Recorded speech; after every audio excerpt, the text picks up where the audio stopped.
listening to The Doctor's Corner with Dr. Kline and Janelle Elgoway.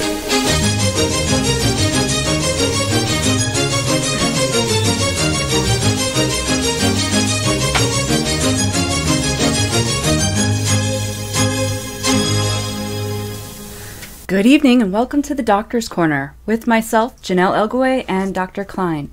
If anyone has a question for Dr. Kline, please call in at 415-915-2291. Or you can chat and ask questions on our YouTube channel, Conspiracies Against Wellness live stream. And don't forget, tonight at 8/7 Central, we'll have guest Reverend Dr. Myers on to discuss about his rally in April. So, Dr. Kline, how are you this evening? I'm just dandy. Wonderful. As we used to say in the olden days. Dandy. So, while we wait for people to call in with some questions, I was just wondering, when you first started practicing, what were the majority of the reasons people came in to see you?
the patient's view. Mm-hmm. This is a rare disease. And so what is it that bothers me the most when I have disease X? Doctors need to know the inside skinny about these rare diseases. So, when are these books going to come out? And where can you pick those up? I don't know. I need help. I'm swamped with trying to keep up with all the opioid avoidance fire that's burning across the country. So actually, I've asked a few people if they want to write up a little something. I'll give them credit in the book. I'm not going to be selling the book to make money. Right. It's going to be a small volume just for doctors. And Dr. Forrest Tennant also thought it was a good idea, and he said if he had time, he would help with it too. But we don't grow up with these rare diseases. We really don't. And in the past year of my Twitter feed, I've learned about some of these rare diseases just in the last year. So I think patients need to share that with the doctors, and they can help if they want some to put something in my little volume that I'm going to start working on one of these evenings instead of watching TV or fighting the the opioid battle, because that takes up a lot of time. Yeah, fighting the opioid battle. Right. I feel like I'm out there with a forest fire with a garden hose. No kidding. And it just seems to be getting worse and worse. If for a while it seemed, possibly that things would get better. What do you think about that? I thought it was kind of turning the corner to it. It's not. It just gets worse and worse every day. People can't leave this topic alone. I mean, every time you go to a newspaper or a blog, there's always a picture of some guy injecting himself. Right. Or it's just awful the way people are portrayed. This is a real illness, a real medical illness, and it should be treated as such. It's not a criminal or personality problem. It's not characterological. It's a real brain disease and needs to be treated by doctors who are trained to treat that, just like doctors are trained to treat cancer and heart disease. Well, and the other thing, I don't know how doctors feel, but earlier you said, if a doctor doesn't like if you're, giving information or whatever. I know a lot of patients that have chronic and rare issues. We don't have a lot of options anymore. We don't have we could go to a ton of doctors and see if they'll be cool with us doing that. But a lot of them, if they turn us away, they have almost the upper hand. And I'm not saying anything against doctors. It's just, it seems like the atmosphere that we're in anymore, we don't have a lot of a choice. And what do you think about that from your perspective? No, I agree. If physicians feel uncomfortable treating something, let's say I have a person with a complex heart problem, I would feel uncomfortable. I would send that person to a cardiologist. But I would take care of most all cardiac things myself. And doctors need to learn, but they got to have my little book, or a book rather, listing these rare diseases, because we don't know about them, and we don't have differential diagnosis. In other words, if a patient is complaining of bone pain, the current thing is to think, wow, I'm sure. Right. But really, complaints about bone pain are a tip-off to some of these rare diseases. Doctors need to listen to their patients. And I'm trying to get published a blurb on palliative care. And in that blurb are ways for doctors to be able to bill for complex patients. Medicare has been very nice now in letting primary care doctors bill extra time that they have to spend even on the phone with the pharmacist, and because a lot of doctors shy away from complex pain because they think it's going to take up too much time. But in fact, offices can be reimbursed for the extra time, so that's no longer an excuse. So okay. Oh, you mentioned you have a little blurb or something on palliative care. What exactly is that? Well, it's a little thing I've submitted for publication to Medscape. I haven't heard back from them. If it's not published there, I'll publish it myself on Medium, that's attached to my Twitter feed. But basically, it explains palliative care, what it is. Most all states, and the first sentence in the CDC guidelines exempts palliative care. And palliative care is real simple. somebody has a disease you cannot cure, therefore you treat the symptoms. And you have the possibility the symptoms will improve functioning. And we see that every day with patients who have returned to their pain medicines for their rare painful diseases, and all of a sudden they can start functioning better. That's palliative care. So they were off of their medicines at one point, and then they had to go back on it? Is that what you mean?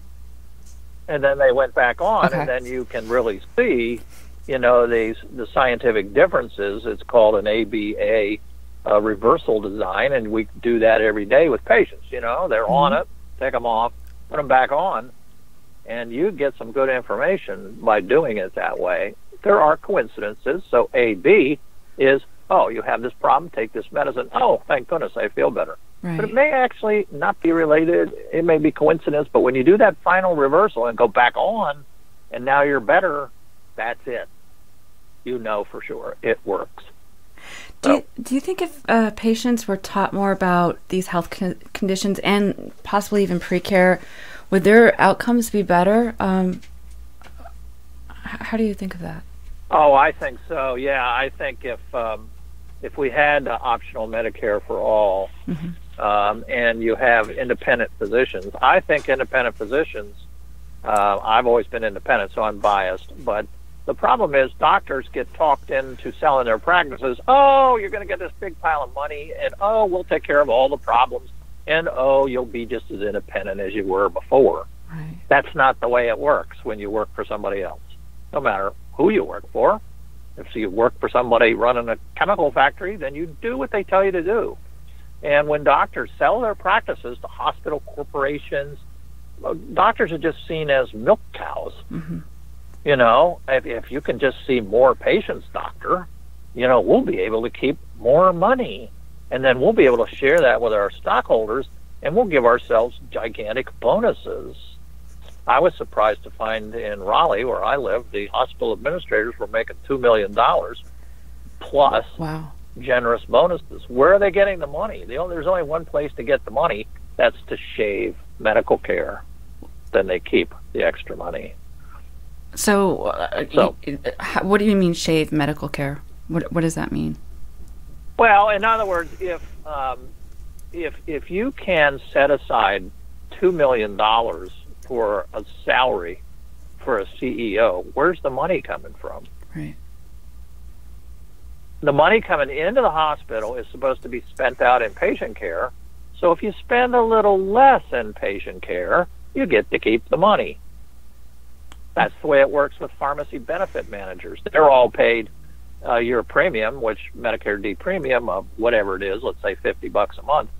Then they take all that money and they return it to you with medicines. But suppose they can start making more money behind the scenes. Suppose they can make it difficult for doctors to prescribe with these prior authorizations, where I have to spend 20 minutes on the phone with some insurance company begging them to allow me to prescribe to my patients. See, if they can discourage doctors, they don't have to sell, they don't have to put out as many prescriptions. They get to keep the money. So I just want to remind our audience, too, if you want to call in with a question for Dr. Kline, please do so at 415-915-2291. I was always wondering, and I'm sure a lot of patients wonder this, too.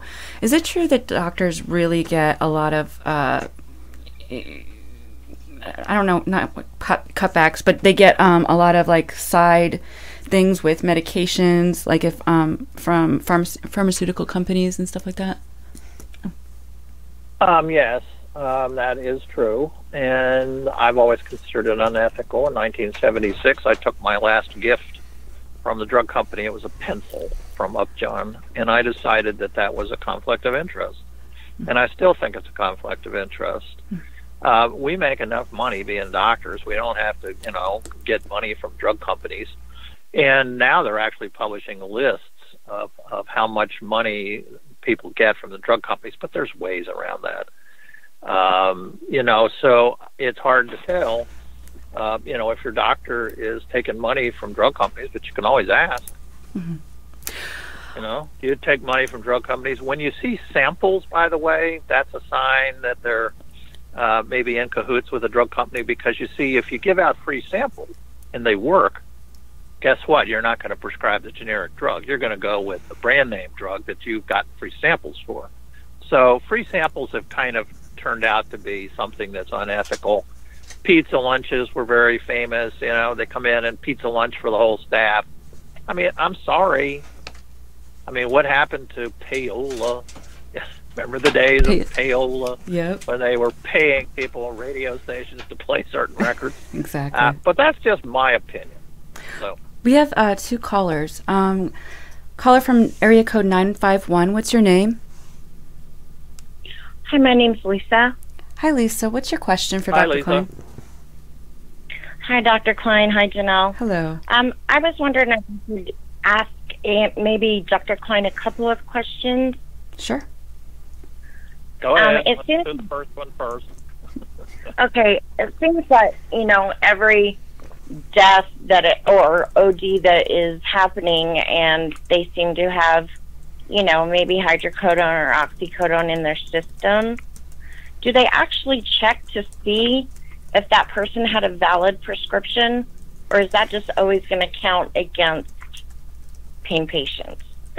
It counts against. You're absolutely correct. As a matter of fact, the CDC's coding of deaths doesn't even approach the proper mix. Most all overdose deaths have a very important adjective in the front. Heroin overdose deaths. There are almost no overdose deaths from people taking, like you said, hydrocodone. Not only that, the CDC, if a person dies with 3 drugs, they count each drug as a death. Mm-hmm. I just don't understand how. But in the breakdown. Go ahead. Yeah, I just don't understand how they can count that against the whole pain community. Seems like it should fall under. Yeah. They shouldn't, and you need to write your legislators or email them, because your views are very important, and legislators actually do listen. And if you have a personal story, you should go to your regional office, especially representatives, because they represent smaller numbers of people, and sit there and tell them the story, and you don't like the government interfering with medical practice. But you're right on the money. The whole thing is very fishy, the way things are added up and blamed, and but very few prescription drugs end up causing overdose deaths. So exactly, unless they're being misused, shot up. Well, misuse is a funny word. Abuse is a funny word. They're kind of moralistic words. Using too much is a better word. And why do people use too much? Well, there are people with a very serious addiction disease that really have no choice.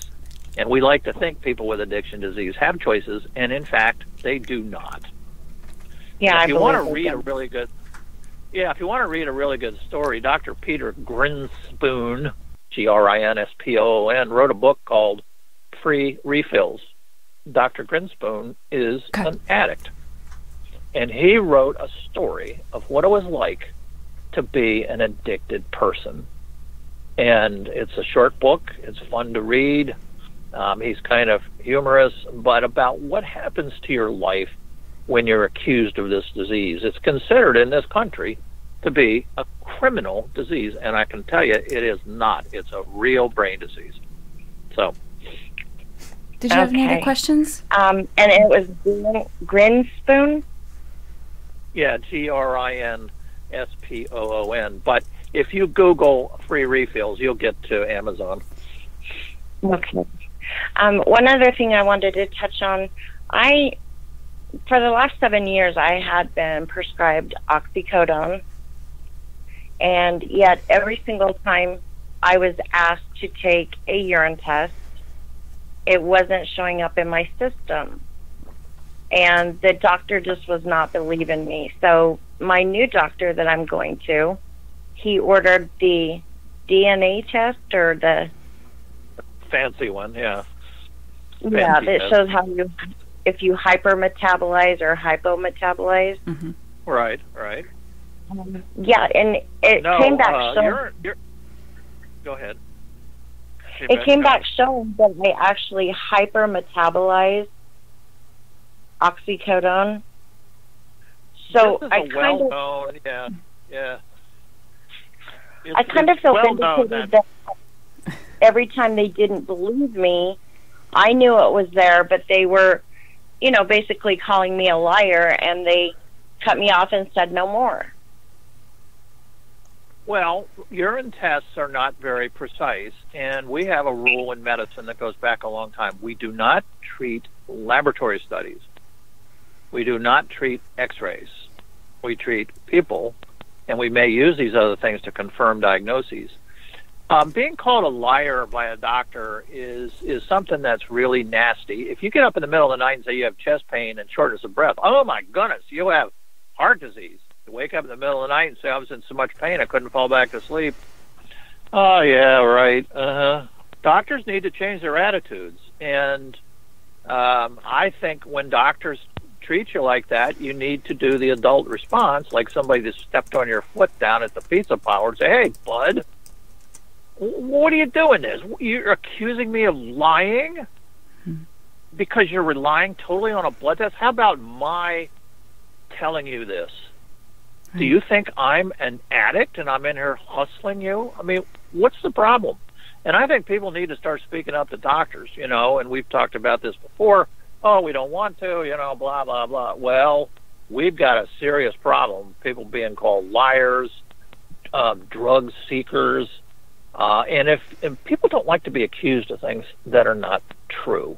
Right. And if somebody comes and said, "Hey, you threw a baseball through my window," and you say, "No, I didn't," you need to defend yourself at that level and say, "No, I didn't." Yeah. What makes you think I'm lying? Just pin people down. I'm sorry to speak against my fellow doctors this way, but I see, and it's not everybody, but I see too much of this where patients are called liars. And by the way, urine tests were only required for people in addiction clinics. How this got started in pain clinics, I'll never know. Well, like you said earlier, it's the money, right? Don't need these urine tests. Right. Huh? It's the money. Yeah, to make more money, and it's a way to discriminate against people, too. Here, pee in this cup, and I'll watch you. Right. Dr. Grinspoon said when he was in rehab, they had a urinal out in the middle of the room, and they stood there and watched him, make sure he didn't cheat. Right. I know, it's really, really bad. So you're not alone. There are 6 million other people like you being treated as addicts and as addicted disease. And addicted disease is bad enough without being accused of it in a criminal kind of way, in a very negative, prejudicial kind of way. This is old-fashioned prejudice. Yep. Lisa, thank you so much for calling in. And we have time for one more question. Caller from area code 262. What's your name and where are you from? Hi. Well, I'll just say I'm F1 Rocket Engine on the YouTube chat there. Yes, I see you. Hi, F1. Is that sufficient? I can give you my real name. I know nope, you don't have to. Facebook. Yeah, you don't have to do that. And first name's fine. Yeah. David. David, okay, gotcha. Thank you for Janelle for the live stream, and Dr. Kline for everything you're saying.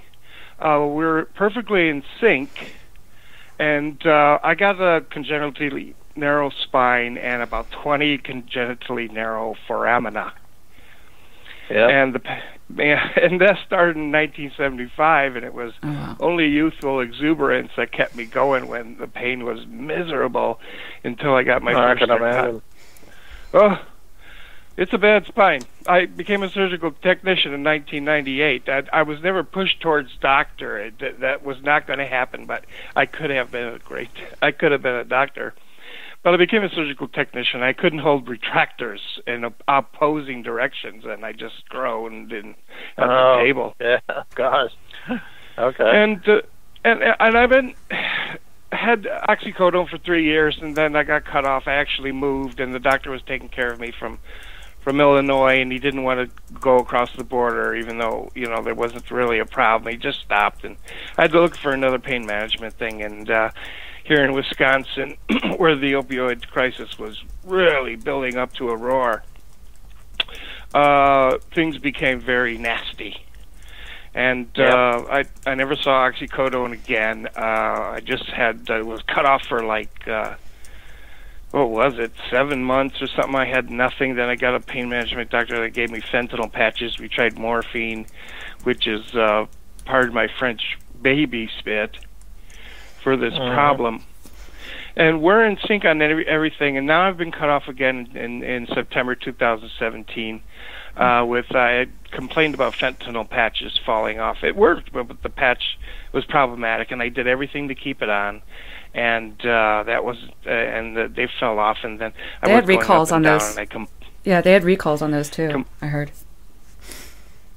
What I want to give you? I'm going to give you all of my. Go ahead. I can say too much. Janelle knows how I can run on and on, but I have an archive of shaving down this problem to the most common denominators, and I've even things have come out of my brain, and I don't know if anyone's ever said this, but is mobility the cornerstone of health? Mm-hmm. Of course, I'm a rehab physician, so mobility is very important to me and my patients, and I tell them I don't care how you get around. It can be a magic carpet or anything, but mobility is the key to life as a human being. But I wanted to mention something. There have been 2 lawsuits. There was one for $10 million several years ago in North Carolina for doctors refusing to treat pain. Okay. Now, in other words, if I refuse to treat anybody for any reason, that's considered malpractice. But you see, because of the wildfire of this, everybody's just turning their heads. It is still malpractice to deny treatment to someone. And you've got valid disease. You should be on opiates long-term. They're safe. And if you're taking opiates, guess what? You will never become addicted. Once you pass, yeah. Something else came out of my brain, and that is the word addiction should never be applied to the chronic severe pain patient. That is impossible. If they will always need it, the word addict will not come up. Right. Actually, there are about 1 million addicted people with addiction disease in the United States, and there's 10 million with pain disease so bad that they need round-the-clock long-term opiates. So it's 10 to 1. Yeah, I don't understand the why they're ignoring the majority here. I know the news is making a mess of things. I mean, they're going after viewership and they're just tearing at this subject because it's good. What do they call that? Good press, good copy. Press, yeah. Money. I would also, I have an entire archive of where I've been whittling things down to those common denominator. I'm even willing to use the word bodily assault. You talked about lawsuits, and I've been off narcotics since September, and I've been having to deal with it with gabapentin and amitriptyline and Tylenol and ibuprofen, and it's been. How are they working? No, they're not. I have no mobility. I take a shower every 30 days. I do my wash every 36 days. So sorry. I'm housebound. Yeah. Well, remember, you've got to complain. You've got to complain to your legislators, your state rep, and your federal reps, and say, look, let me tell you a little story. This is what life was like when I was on these medicines. This is what life was like when they took me off, because the CDC is encouraging it. Use the word encouraging, because CDC always backs off and says, it's all voluntary. Well, no. And now, here I am. I can't put on my shirt in the morning. I can't take a shower because of the government's intervention with doctors. And all right. Well, I got Jim Sensenbrenner for my congressman, and I sent an email with information, but it wasn't face-to-face. Yeah, it's face-to-face is really important for politicians. And you can go to their office when your regional office when they're still in D.C., talk to their legislative aides, and if you've got a good case, they'll relay the information. And it's also important in politics. Wait a minute, George, I've heard 20 of these people complaining. What's going on here? You know? So it's very important to round up all your friends and everybody and either email them, go see them in their regional offices, send them a letter, because they count all those things. And they sit around at lunch going, good heavens, we had 100 people this week calling saying the government's intervening with my doctor and they're not giving me pain medicine that's been around since Mesopotamia, 3,500 years BC. They started using pain medicines. And if it didn't work, right, they would have stopped it long before now. Well, Dr. Kline, we have to wrap up here. Did you have anything else that you wanted to add before we get going here? No, but can I advertise my jelly? Go for it. Sure.